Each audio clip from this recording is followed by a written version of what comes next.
Десетина дена по трагичниот настан во дискотеката во Кочани се уште останува нерешено прашањето за вработеноста во територијалната противпожарна единица Кочани, возниот парк кој опремата со која располага. Кобната 16 мартовска ноќ на терен во дискотеката во Кочани беа сите вработени во противпожарната единица, како и членовите на доброволното противпожарно друштво Кочани. Со сите расположливи средства, возила и опрема, максимално се вложија во гаснењето на пожарот, но во рамки на тоа колку беа во можност. Уште пред една година Кочанската територијална противпожарна единица Кочани се соочуваше со недостаток на кадар.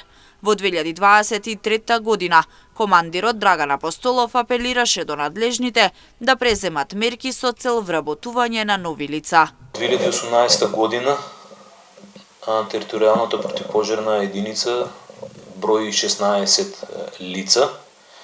Значи, имајќи во предвид и старосната граница од 49 години, значи наредните 5 до 6 години од нашата единица 7 луѓе од колегите ќе заминат во пензија.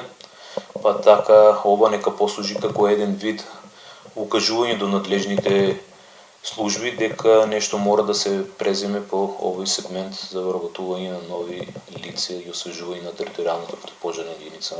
И денеска по повеќе од една година ситуацијата е иста, како што потврди Апостолов за М-нет телевизија, кој денеска практично треба да биде пуштен на домашно лекување. Според законот и согласно бројот на населението на територијата на која ја покриваат, територијалната противпожарна единица Кочани треба да има вработено минимум 33 пожарникари. Практично тоа значи дека сега се работи со 45% од предвидениот законски правилник за пожарникарство, односно еден човек работи за 2 работни места.